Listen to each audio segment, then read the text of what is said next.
श्री राम अटल जी। जय श्री कृष्ण। महाराज जी राधे राधे, आपके चरणों में कोटि कोटि प्रणाम। महाराज जी आप कह रहे हैं कि परमात्मा महाराज जी एक ही है, तो इतने सारे अलग अलग मार्ग क्यों बनाए हैं? इतने सारे वो एक होते हुए भी अनंत रूपों में है, वही है, दूसरा नहीं है। जैसे एक शीशे के मकान में हम खड़े हो जाएं तो हम ही हजारों रूपों में दिखाई देंगे। शीशे के कई प्रकार होते हैं, एक तुम्हारा लंबा मुंह दिखा देगा, एक भयावह मुंह दिखाई देगा, एक करेक्ट रूप दिखाएगा, अलग अलग। और ऐसे शीशों से एक महल बनाओ तो हम कैसे नजर आएंगे? ऐसे ही विराट रूप भगवान स्वयं बने हुए हैं। जितने स्त्री पुरुष हैं सब भगवान ही बने हुए हैं। हम माया ग्रसित होने के कारण अपने स्वरूप को भूल गए। हम भी वही हैं, हम भी वही हैं। केवल हम देह भाव में आ गए, भोगों में रत हो गए तो हम जीव कहलाए। जैसे किसी रिक्शा वाले को बोलो ना, ए रिक्शा, खड़ा हो गया ना। अब वो रिक्शा है क्या? ए टैक्सी, खड़ा हो गया ना, क्योंकि वो तन्मयता रिक्शा पे किए, वो टैक्सी पे किए। इसी तरह हम अनेक भाव वाले हो गए, एक परमात्मा स्वरूप हो के अनेक भाव वाले। हम भगवान को अपना भैया माने, भगवान को अपना दोस्त माने, भगवान को अपना पति माने, भगवान को अपना पुत्र माने। भगवान को हम कुछ भी मान सकते हैं। तो जो पुत्र माने वात्सल्य भाव, उसके लिए भगवान आचार्य रूप में प्रकट हुए। हम भगवान को सखा माने तो भगवान उसके रूप में आचार्य रूप में प्रकट हुए। हम भगवान को पति माने तो उसके लिए, हम भगवान को अपना प्रिय स्वामी माने, अपने को दास माने तो उसके लिए भगवान ही अलग अलग अपने रूपों की आराधना के लिए आचार्य रूप में प्रकट है। अब हम सब भगवान को एक जैसा थोड़ी मान सकते हैं। हम भगवान को दोस्त मानते हैं तो तुम कहते हो नहीं, भगवान दोस्त कैसे हो सकते हो? तो भगवान है, मैं उनका दास हूँ, वो स्वामी है। तो अब आपके भाव की पुष्टि के लिए भगवान अलग, तो अलग अलग भावों की पुष्टि के लिए वही भगवान अलग अलग रूप धारण करके अलग अलग सेवा पद्धतियों को प्रकाशित किया है, अलग अलग मार्ग प्रकाशित किए प्राप्त होने के। अब कोई भगवान को माँ मानता है, वो अन्य मानने के लिए तैयार ही नहीं। मेरी दुर्गा माँ, तो भगवान दुर्गा रूप में विराजमान है। मेरी काली माँ, वो काली। वाहेगुरु, वो वाहेगुरु रूप में विराजमान। जो नाम लो, जो रूप लो, वो परमात्मा सर्व नाम रूप वाला है। इसीलिए जिस मार्ग से जाना चाहो, एक घाट में सब स्नान करना पसंद करते हैं क्या? कोई जुगल घाट में, कोई केसी घाट में, कोई, लेकिन यमुना जी तो एक ही है ना। तो बस ऐसे घाट मार्ग बहुत हैं, परमात्मा एक है। समझ पा रहे हो आप कि 84 लाख योनियां बताते हैं, जिसमें से एक मानव जीवन है जी। वो अलग अलग धर्मों में बंटा है, अलग अलग भगवान मानता है। लेकिन बाकी जो सारे जानवर हैं जो नहीं समझते हैं, वो तो एक ही परमात्मा की सारी रचना है। बस रचना मात्र, वो मानते थोड़ी है। कुत्ता भगवान को मानता है क्या? रचना एक ही। बस एक है, बस वो रचना है। यहां मान करके हम जान जाएंगे, और जब जानेंगे तो वो एक होगा। चाहे जहां से चलें, हमको कभी बताओ कोई आज तक कोई सिद्ध संत हुआ हो जो ऐसे उठाया हो? ऐसे ही बोलेगा, वो परमात्मा एक है। अब आप उसे जो नाम दो, जो रूप दो, आज तक जो सिद्ध हुआ है, मतलब चरम सीमा पे पहुंचा है, वो यही बोला है, वो यही अनुभव हुआ है, वो एक है। ईश्वर एक है, परमात्मा एक है। उसे जो भी नाम दो, सिद्ध जो पुरुष हुआ वो एक ही है। वो एक होते हुए अनेक है, और अनेक होते हुए एक है। यही जो जान गया वही ज्ञानी है, वही ज्ञानी। मत्ता परतरम नान्यत किंचिदस्ति धनंजय, मेरे सिवा किंचित मात्र कोई और है नहीं। हम तुम सब भगवान की तरंगे हैं। जैसे समुद्र है ना, और उसकी तरंगे, तो हम सब तरंगे हैं। वायु विकार हटा समुद्र से की तरंगों से, तो बचा क्या? समुद्र ही तो बचा ना। तो माया विकार हटा तो बचा कौन? वही ब्रह्म ही तो बचा, दूसरा कोई है नहीं। ज्योति कपूर जी दिल्ली से। श्री हरिवंश। श्री हरिवंश। महाराज जी क्या आत्मा और मन एक ही है या अलग अलग है? अलग अलग है। मन सूक्ष्म शरीर में है, आत्मा तीनों शरीर को प्रकाश देने वाला है। स्थूल शरीर, सूक्ष्म शरीर, कारण शरीर, तीनों को प्रकाशित जो करता है उसे आत्मा कहते हैं। और जो सूक्ष्म शरीर में संकल्प विकल्प करता है उसे मन कहते हैं। दोनों अलग अलग हैं। आत्मा अलग है और मन अलग है। आत्मा अविनाशी है और मन विनाशी है। जब मन का नाश हो जाता है तब आत्म तत्व का बोध होता है। किसका प्रश्न है जी? जनक भट्ट जी राजस्थान से। राधे राधे। राधे राधे महाराज जी। महाराज जी ईश्वर प्राप्ति के 3 मार्ग बताए गए हैं, कर्म मार्ग, ज्ञान मार्ग, भक्ति मार्ग। महाराज जी भक्ति मार्ग क्यों श्रेष्ठ है, जबकि व्यवहारिक दृष्टि से सृष्टि के संचालन में ज्ञान और कर्म का ज्यादा महत्व प्रतीत होता है? भक्ति में प्रेम है, भक्ति में प्रेम है। आत्मज्ञान हो गया, आत्म प्रेम नहीं तो अधूरा। समझ रहे हैं? कर्मयोग हुआ, परमात्मा में प्रेम नहीं तो कर्मयोग व्यर्थ चला गया। कर्मयोग ज्ञान योग दोनों में परमात्मा प्रेम, आत्म प्रेम और भक्ति क्या प्रकट करती है? प्रेम। ज्ञान से प्रेम नहीं होता। प्रेम जब हमारे अंदर जागृत हो जाता है तो जिसके प्रति होता है उसका ज्ञान हो जाता है। प्रेम सर्वोपरि है, भगवान प्रेम अधीन है। आत्म प्रेम, आत्मरति सबसे श्रेष्ठ है। ज्ञान आत्मा का हो गया लेकिन आत्म प्रेम नहीं हुआ तो अधूरा ज्ञानी है। आत्म प्रेमी चाहिए, प्रेम प्रकट करती है भक्ति, इसलिए सर्वोपम भक्ति है। और भक्ति में अभिमान नहीं है।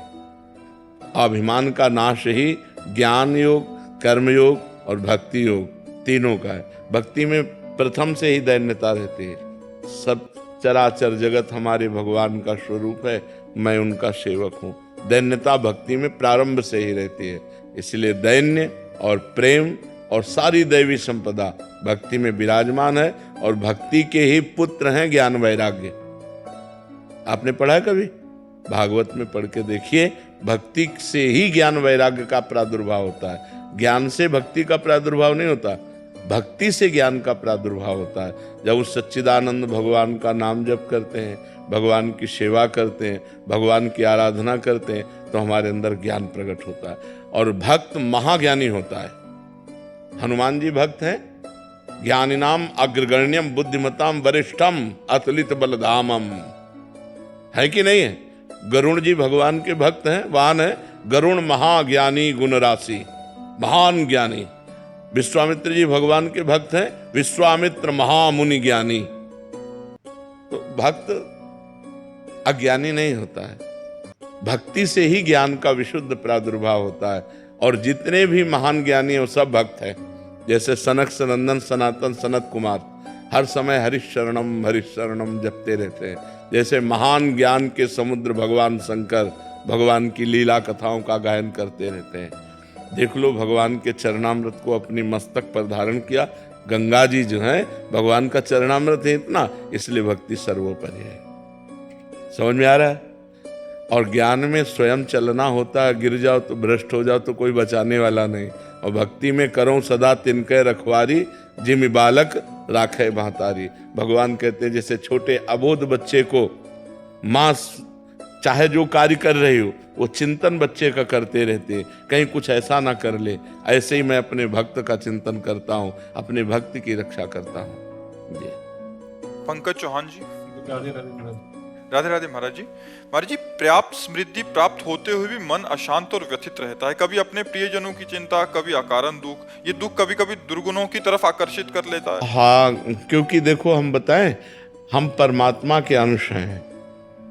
हमारी कभी संतुष्टि रुपया से नहीं हो सकती, हमारी कभी संतुष्टि भोग से नहीं हो सकती, हमारी कभी संतुष्टि किसी पद से नहीं हो सकती। अगर हम पूर्ण संतुष्ट होना चाहते हैं तो गोस्वामी तुलसीदास जी ने एक दोहा लिखा, तब लग कुशल न जीव कहूँ, सपने हूँ मन विश्राम, जब लग भजत न राम कहूँ, शोक धाम तज काम। जब तक शोकों के धाम, इस कामनाओं का त्याग करके भगवान का भजन नहीं होगा, तब लग स्वप्न में भी विश्राम नहीं होगा।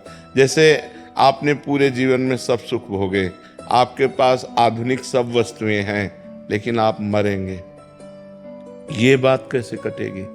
और जब मरेंगे तब शरीर छूटेगा, स्त्री छूटेगी, पुत्र छूटेगा, मकान छूटेगा, बैंक बैलेंस छूटेगा, जो जो आपका सब छूट जाएगा। अब आगे आप क्या जन्मेंगे जा करके? क्योंकि जीव तो अविनाशी है। शरीर छूटना कोई अंतिम विश्राम तो है नहीं। शरीर छूट गया, अब हम क्या, किस योनि में जाएंगे? पशु पक्षी बनेंगे, कीड़ा मकोड़ा बनेंगे, क्या बनेंगे? तो जो मन को सुख चाहिए वो परमात्म सुख है, और परमात्म सुख बिना भजन के अनुभव में नहीं आता। और हम लोग बहिर्मुख हैं, मतलब बाहर संसार को सत्य मानने वाले, तो लगता है ये पद मिल जाए तो सुखी हो जाएंगे, इतना ऐसा, बस केवल वो गणित चलती रहती है और सुख कहीं नहीं मिला, आज तक कहीं नहीं मिला। अब बताओ कहाँ सुख मिला? सुख का मतलब है, सुख की पहचान है, जब वो सुख मिलेगा तब हृदय से निकल पड़ेगा, अब कछुनाथ न चाहिए मोरे, अब नहीं चाहिए। वो कब मिला? जब केवट भगवान के चरणों को धो रहा है। जब भगवान के चरणों को पाया तो हाथ उठा के भगवान से कह रहा है, बहुत काल में कीन मंजूरी, आज दीन विधि भल सब पूरी, अब कछु नाथ न चाही मोरे, दीन दयाल अनुग्रह तोरे। हे दीन बंधु, आपकी कृपा से आज मैं वो सुख प्राप्त कर पाया। अति आनंद उमग अनुरागा, चरण सरोज पखारन, रोम रोम आनंद से पुलकित हो रहा है भगवान के चरणों को जब केवट धो रहा है। तो जब तक भगवान के चरण नहीं मिलेंगे, जब तक भगवान का भजन नहीं होगा, तब तक आनंद और विश्राम नहीं होगा। तो ये बात समझ लो, चक्रवर्ती सम्राट पद भी विश्राम स्थल नहीं है। जब तक भगवान को हम प्राप्त नहीं हो जाते, तब तक विश्राम नहीं होगा। इसलिए नाम जप कीजिए, पापाचरण से बचिए, गंदे आहार से बचिए, तो आपको शांति मिलने लगेगी। केवल कुमार जी, चिंतपूर्णी, हिमाचल प्रदेश। राधे राधे महाराज जी। गुरुजी, मैंने जीवन को व्यर्थ ही भोगों में बर्बाद कर दिया। अब बुढ़ापे में समझ आया कि मैं गलत था। अगर अभी समझ में आ जाए तो अभी बात बन जाएगी।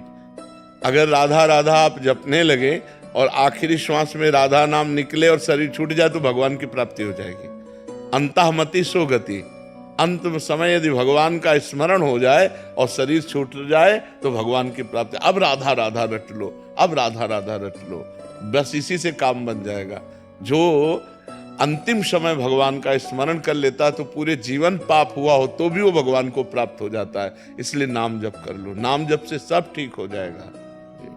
अजामिल जीवन भर वैश्यागमन करता रहा, अंतिम समय पुत्र को पुकारा नारायण, तो नारायण भगवान का नाम उसका अंतिम बन गया। परम पद का अधिकारी हुआ पुत्र के बहाने नारायण बुलाने से। अगर हम जानबूझकर नारायण नारायण बुलाएंगे तो क्या हमारा कल्याण नहीं हो जाएगा? पक्का हो जाएगा। इसलिए हम भगवान का भजन करें, उसी से हमारा मंगल होगा। रमेश जी, राधे राधे राधे महाराज जी। गुरुदेव, हम अपनी सीमित सामर्थ्य से आपके आदेश जैसा आपने बताया गया वैसे नियमों का पालन करते हैं। गृहस्थ जीवन में लगता है कि भक्ति सही चल रही है, परंतु जैसे ही वृंदावन या केली कुंज आपके यहाँ आते हैं, प्रवेश करते हैं, तो हम अपने को अधम पाते हैं तथा यहाँ के हर व्यक्ति को देखकर लगता है कि वो हमसे कोटि कोटि गुना श्रेष्ठ। बहुत सुंदर, बहुत। अब क्या है कि जब हम वैसे मतलब हंसी की बात में कहते हैं, ऊंट अपने को बहुत बड़ा मानता है, लेकिन जब पहाड़ के समीप जाता है तो जाता है ना, तो हमारा अहम हमको बताता है कि हम भक्त हैं। लेकिन जब वास्तविक भक्तों के बीच में जाते हैं तो लगता है यार हम क्या है, हम तो कुछ नहीं हैं। इसीलिए कहा है कि अहंकार का नाश भक्तों के संग से होता है। तिनकी संगति रहत जाति कुल मद सब नंसई, संतत सेवक सदा भजत जे श्री हरिवंशई। जो हा हरि रा राधा बा वृंदावन सा सहचरी, जो वृंदावन में विराजमान प्रिया प्रीतम का भजन करते हैं, उनके संग मात्र से देहाभिमान का नाश, जो अभिमान संस्कृत मूल शूल प्रद नाना, सकल शोकदायक अभिमाना, समस्त दुख देने वाला अभिमान, वो नष्ट हो जाता है। ये हमको पता कैसे चला कि मेरी भक्ति ठीक चलती है? अहम नहीं, जितने भक्त हैं जो महान से महान हुए वो अपने को अधम माने हैं, कभी भक्त नहीं माना।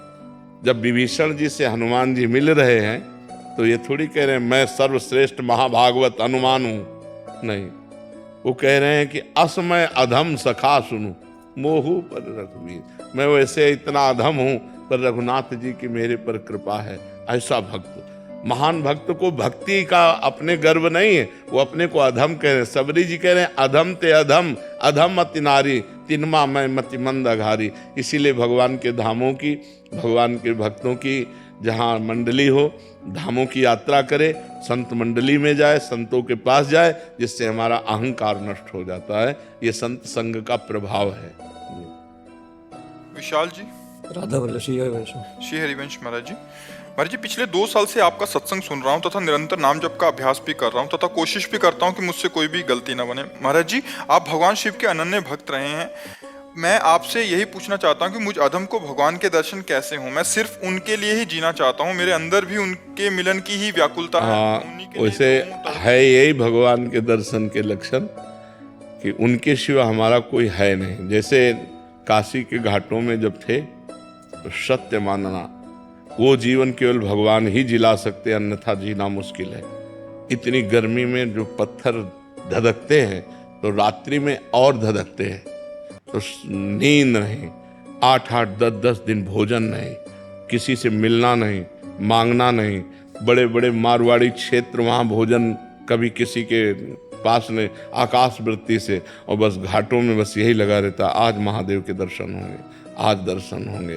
वो व्याकुलता, कभी रो पड़ते, प्रभु आपके सिवा हमारा कोई है नहीं, आप अव्यक्त हो, मुझे शांति नहीं मिल रही, जब तक आप मुझे मिलोगे नहीं। बस रोज लगने लगा, आज मिलेंगे, आज मिलेंगे। और एक दिन कृपा हुई, करुणा बरस गई भगवान की।